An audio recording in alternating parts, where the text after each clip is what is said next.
অভিযুক্তৰ নাম সিদ্ধাৰ্থ শৰ্মা। প্ৰমাণৰ বিৱৰণ। ভুক্তভোগীক নিচাগ্ৰস্ত অৱস্থালৈ লৈ গৈ আৰু প্ৰায় অচেতন হৈ অখাৰ হৈ পৰা অৱস্থাত স্বয়ংক্ৰিয়ভাৱে অংগ সঞ্চালন কৰিব নোৱাৰাকৈ শৰীৰত শক্তি কমি যোৱা অৱস্থা, এটা বিশেষ ৰোগৰ অৱস্থা, মানে কণ্ডিশ্যন এটা, সেইটো এটাক্সিয়া বুলি কয়, আৰু প্ৰতিক্ৰিয়াহীন হৈ পৰোতে ভুক্তভোগীক সাঁতুৰিবলৈ দিয়া। লাইফ জেকেট অবিহনে ভুক্তভোগীক সাঁতুৰিবলৈ দিয়া। জুবিন গাৰ্গক চিকিৎসা কৰি থকা চিকিৎসক ডাক্তৰ হিতেশ বৰুৱাৰ মতৰ বিপক্ষে গৈ সাগৰত সাঁতুৰিবলৈ দিয়া।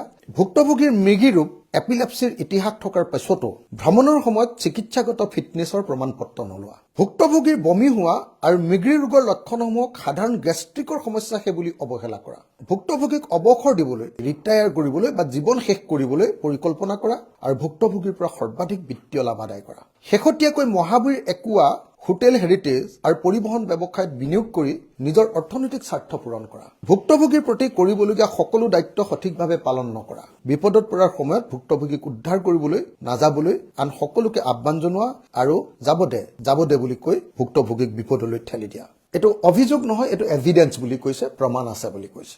আৰু এই প্ৰমাণবিলাক দিয়াৰ পাছত অভিযুক্তৰ বিৰুদ্ধে যিকেইটা ছেকশ্যন লগোৱা হৈছে তাৰ ভিতৰত আটাইতকৈ ডাঙৰ ধাৰাটো BNSSৰ 103 ছাবছেকশ্যন 1, যিটো ধাৰাত মৃত্যুৰ ডেথ পেনাল্টি দিয়া হয়। শেখৰজ্যোতি গোস্বামী। প্ৰমাণৰ বিৱৰণ। তাতে যাওঁ ব'লা বুলি কৈ ভুক্তভোগীক পানীত নামিবলৈ উচতা দিয়া। 2013 চনৰ পৰা ভুক্তভোগীৰ ঘনিষ্ঠতম ব্যক্তি হিচাপে থকাৰ পাছতো আৰু ভুক্তভোগীক উদ্ধাৰ কৰিবলৈ সকলোতকৈ সুবিধাজনক অৱস্থাত থাকিও ভুক্তভোগীক ৰক্ষা নকৰা।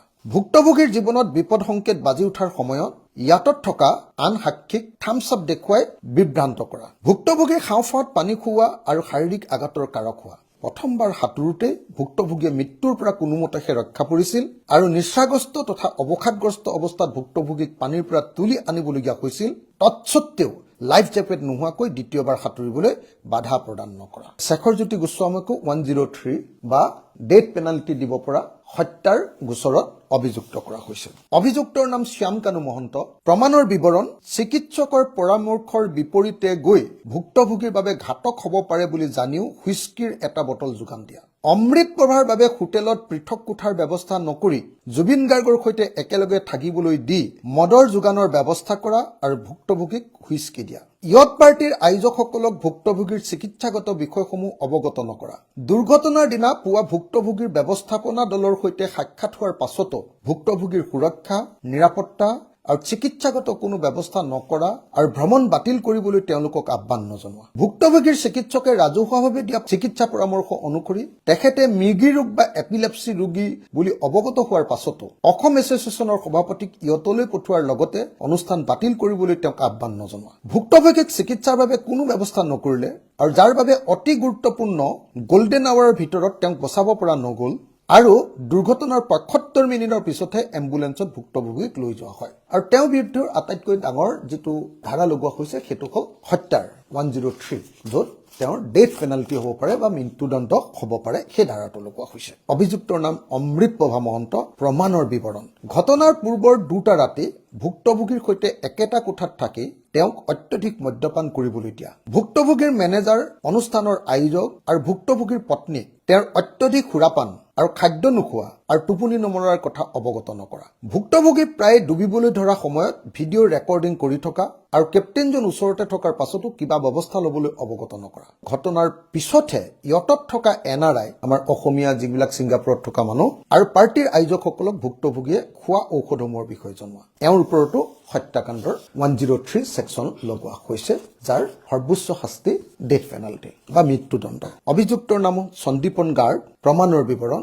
শেখৰক উচতাই আৰু তেওঁৰ দ্বাৰা সাগৰৰ পানীত সমুদ্ৰ তীৰলৈকে দীৰ্ঘ দূৰত্ব সাঁতুৰিবলৈ প্ৰৰোচিত কৰা, যাৰ দূৰত্ব আছিল অহা-যোৰা মিলি 226 মিটাৰ। ভুক্তভোগীৰ কাষতে বহি থাকি আৰু বাধা দিব পৰা অৱস্থাত থাকিও ভয়াৱহ সুৰাসক্ত অৱস্থাত ভুক্তভোগীক পানীত জঁপিয়াবলৈ এৰি দিয়া। কেইজনমান NRI অৰ্থাৎ ছিংগাপুৰত থকা অসমীয়াই ভুক্তভোগীৰ জীৱনলৈ বিপদ অহা বুলি হুলস্থুল কৰাৰ পিছতহে পলমকৈ পানীত জঁপিয়াই উদ্ধাৰৰ চেষ্টা কৰা। পানীত ভুক্তভোগীৰ ওচৰত থাকিও তেওঁক উদ্ধাৰ নকৰা, যাৰ ফলত তেওঁৰ শৰীৰত বহু পৰিমাণে পানী সোমাই পৰে। সময়মতে কেপ্টেইনক নমতা, ভুক্তভোগীৰ শৰীৰত সাগৰৰ পানী সোমাই যোৱা আৰু পানীত ভুক্তভোগীৰ নাক মুখ ডুব যোৱাৰ বাবে জগৰীয়া। আটাইতকৈ সৰ্বোচ্চ যিটো ছেকশ্যন লগোৱা হৈছে সেইটো হ'ল 105, culpable homicide not এমাউণ্টিং two murder যিটো বুলি কয়। কিন্তু আশ্চৰ্যজনকভাৱে এই মূল অভিযুক্তসকলৰ ভিতৰত অনুষ্ঠানৰ মূল আয়োজক বা উদ্যোক্তা প্ৰবৃত্ত মাৰ্ঘেৰিটাক অন্তৰ্ভুক্ত কৰা নাই, সেই সম্পৰ্কে কোনো ধৰণৰ কথাই উল্লেখ নাই।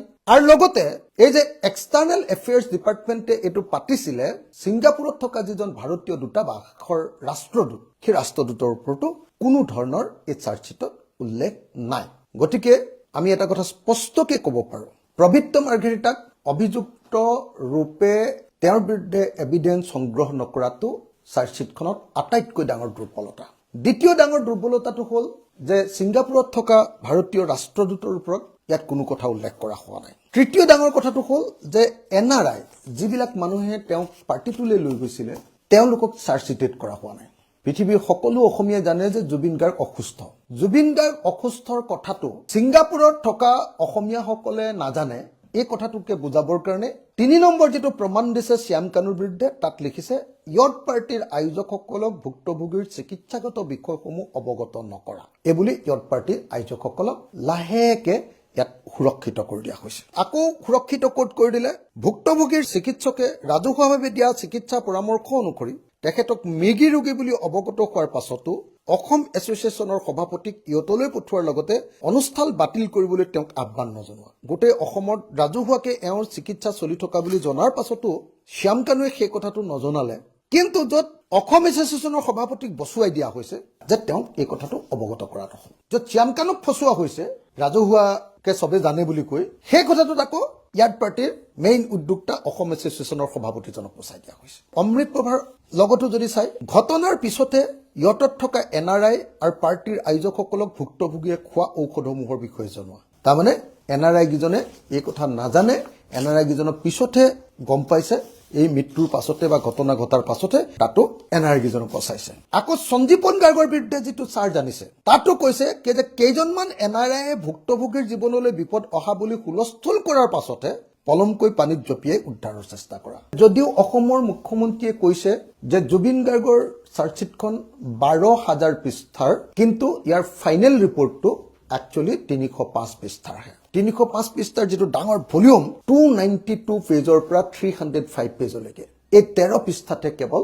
মূল কথাকেইটা, এভিডেন্সকেইটা, অভিযোগকেইটা, সাক্ষ্য প্ৰমাণখিনি ইয়াতে লিখা হৈছে। আচলতে সিদ্ধাৰ্থ শৰ্মাৰ বিৰুদ্ধে চাৰ্জশ্বিট এইকণেই, শেখৰ জ্যোতি গোস্বামীৰ বিৰুদ্ধে তাতকেও সৰু এইকণ, শ্যাম কানু মহন্তৰ বিৰুদ্ধে ইমান কণেই, ডিটেইলছ অফ এভিডেন্স ইমান কণ, অমিত প্ৰভাৰ বিৰুদ্ধে ইমান কণেই, ডিটেইলছ অফ এভিডেন্স প্ৰমাণ ইমান কণেই, আৰু সন্দীপন গাৰ্গৰ বিৰুদ্ধেও ইমান কণেই, জুবিনদাৰ ভায়েকৰ বিৰুদ্ধেও ইমান কণেই। সৰু সুৰা চব মিলাই মেলি ধৰিলে যে একদম ফাক ফাককে কৰা বস্তুটোত মানে 6 পৃষ্ঠাত এই 5 জনৰ বিষয়ে লিখা আছে। তাৰমানে ক'বলৈ গ'লে ইয়াৰ মূল অভিযুক্তবিলাকৰ বিৰুদ্ধে দিয়া চাৰ্জশ্বিটখন মাত্ৰ 6 পৃষ্ঠাৰ, অথচ অসমৰ মুখ্যমন্ত্ৰীয়ে ইয়াক 1200 পৃষ্ঠাৰ বুলি কৈ আমি ইমান চিৰিয়াছ, ইমান ডাঙৰ কাম কৰিছো, একদম হাৰ ভঙা কাম কৰি দিছো, গতিকে অসম চৰকাৰ আৰু অসম পুলিচক SITক প্ৰশংসা কৰিবই লাগিব বুলি এটা হাল্লা হুলস্থুল লগাই দিছে। এইটো দুৰ্ভাগ্যজনক।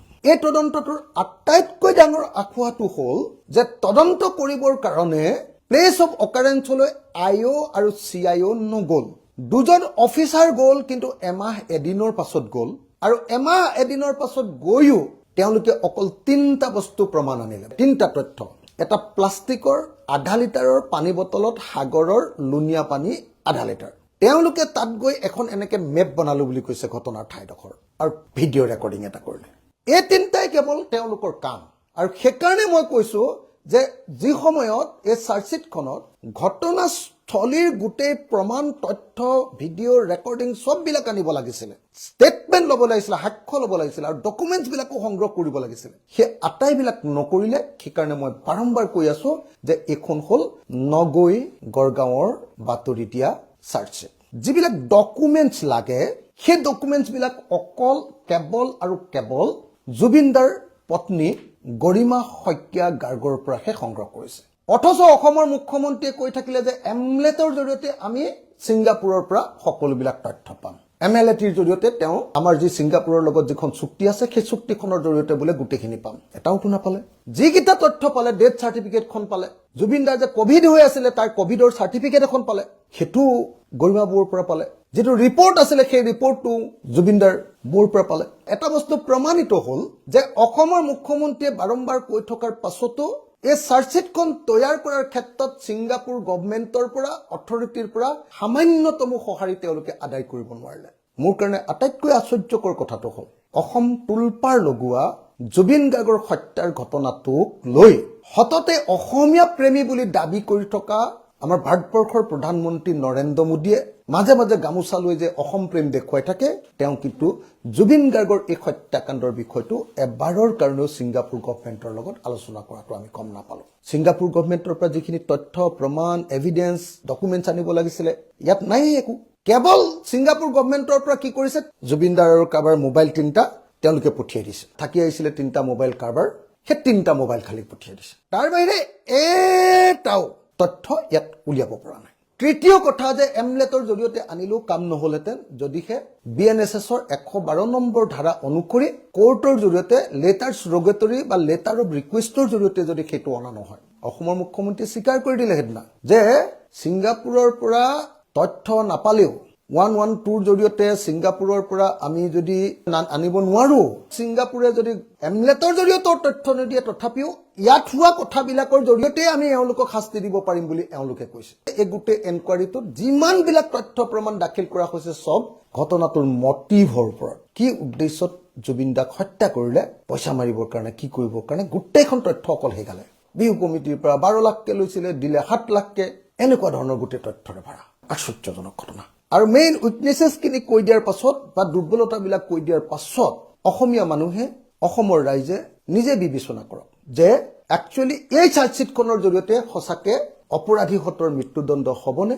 মই খাটাংকে কৈ দিছো যে এই চাৰ্জশ্বিটখন মই দেখা জীৱনৰ আটাইতকৈ দুৰ্বল চাৰ্জশ্বিট। এইখনে প্ৰথম চাৰ্জশ্বিট জীৱনত দেখিছো য'ত ঘটনাস্থলীলৈ নোযোৱাকে প্ৰথমবাৰৰ কাৰণে চাৰ্জশ্বিট দিয়া হৈছে। আইও ঘটনাস্থলীলৈ নোযোৱাকে, তদন্তকাৰী বিষয়া ঘটনাস্থলীলৈ নোযোৱাকে প্ৰথমবাৰৰ কাৰণে চাৰ্জশ্বিট দিয়া হৈছে। মই বাৰম্বাৰ কৈ আহিছিলো যে অসমৰ মুখ্যমন্ত্ৰীয়ে জুবিন গাৰ্গক ন্যায় নিদিয়ে, আৰু এতিয়া মই চাৰ্জশ্বিটখন পঢ়ি 100% প্ৰতীয়মান হৈছো যে এই চাৰ্জশ্বিটখনে জুবিন দাক ন্যায় দিব নোৱাৰে। এনেকুৱা SIT বিলাকক সদায় আমাৰ মুখ্যমন্ত্ৰীয়ে এগৰাকী মহিলা বিষয়াক ৰাখে। সব SIT, জুবিন গাৰ্গৰ SIT খনতো CIO হ'ল সেই মহিলা বিষয়াগৰাকী। আকৌ পাকিস্তানৰ লগত সম্পৰ্ক থকা বুলি গৌৰৱ গগৈৰ যিখন SIT, সেই SIT খনতো তেওঁৱে মেইন অফিচাৰ। আকৌ এই যে এজন পুলিচ অফিচাৰ আছিলে IGP ৰৌনক আলী হাজৰিকা, তেওঁ যে সম্পত্তি অন্যায়ভাৱে আহৰণ কৰিছে তাৰ ওপৰত তদন্ত কৰিবলৈ যিখন SIT হৈছিলে, সেইখনতো আকৌ এই একেগৰাকী CIOয়ে, এই একেগৰাকী মহিলাই ৰজি কলিতাই সেই SITৰ মানুহ। আৰু য'তেই ৰজি কলিতা আছে তাতে আচল তদন্ত নকৰি সেইটো বিজেপিৰ কাৰণে এখন নিৰ্বাচনী ইস্তাহাৰ বনাই দিয়ে। আৰু এইবাৰো জুবিন গাৰ্গৰ যিখন চাৰ্জশ্বিট, এই চাৰ্জশ্বিটখন চাৰ্জশ্বিট নহয়, জুবিন গাৰ্গক ন্যায় দিবলৈ তৈয়াৰ কৰা এখন প্ৰমাণ সমৃদ্ধ, তথ্য সমৃদ্ধ, একদম নিয়মগত এখন চাৰ্জশ্বিট নহয়।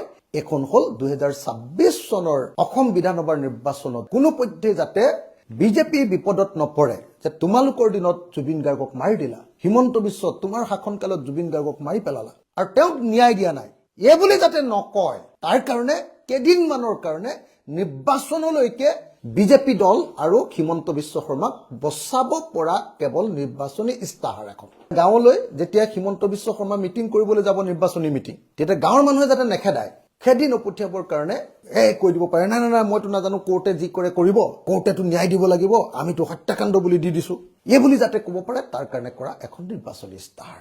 অতি স্পষ্টকে মই আপোনালোকক জনাই দিব খুজিছো যে এই চাৰ্জশ্বিটখন লৈ পৃথিৱীৰ কোনো ন্যায়াধীশে কোনো অভিযুক্তক ফাঁচিও দিব নোৱাৰে, হত্যাৰ কাৰণে মৃত্যুদণ্ডাজ্ঞাও দিব নোৱাৰে। এইখন হ'ল নখ দন্তবিহীন হিমন্ত বিশ্ব শৰ্মাৰ এটা বাঘ, দাঁত আৰু নখ নথকা হিমন্ত বিশ্ব শৰ্মাৰ এটা বাঘ, বেলেগ একো নহয়। এইখনৰ জৰিয়তে কেতিয়াও কোনো অভিযুক্তৰ ফাঁচি নহয়, মৃত্যুদণ্ড নাপায়, যাৱজ্জীৱন কাৰাদণ্ড নহয়, মই আপোনালোকক গেৰাণ্টি দিছো। আৰু মই আকৌ কৈছো যে চাৰ্জ ফ্ৰেমতে এই গোটেইকেইটা মানুহ জেইলৰ পৰা মুক্ত হৈ আহিব, জুডিচিয়েল কাষ্টডিত যে আছে, হাজোতত যে আছে, হাজোতৰ পৰা ওলাই আহিব। আৰু সেইকাৰণে মই এই চাৰ্জশ্বিটখনৰ বিৰোধিতা কৰিছো আৰু এই চাৰ্জশ্বিটখনৰ বিৰুদ্ধে সকলোকে মাত মাতিবলৈ আহ্বান জনাইছো। আৰু এই চাৰ্জশ্বিটখনৰ বিৰুদ্ধে জনমত গঠন কৰি ছেকেণ্ড পাৰ্ট চাৰ্জশ্বিট আৰু থাৰ্ড পাৰ্ট চাৰ্জশ্বিট দি প্ৰকৃত অৰ্থত প্লেচ অফ অকাৰেঞ্চত গৈ তদন্ত কৰি আৰু ছিংগাপুৰৰ পৰা থ্ৰ' কোৰ্ট ডকুমেণ্ট আনি নেক্সট আৰু এখন চাৰ্জশ্বিট দি যাতে অপৰাধীবিলাকে ফাঁচি হয় তাৰ ব্যৱস্থা গ্ৰহণ কৰিবৰ কাৰণে মই আকৌ এবাৰ দাবী জনাইছোঁ।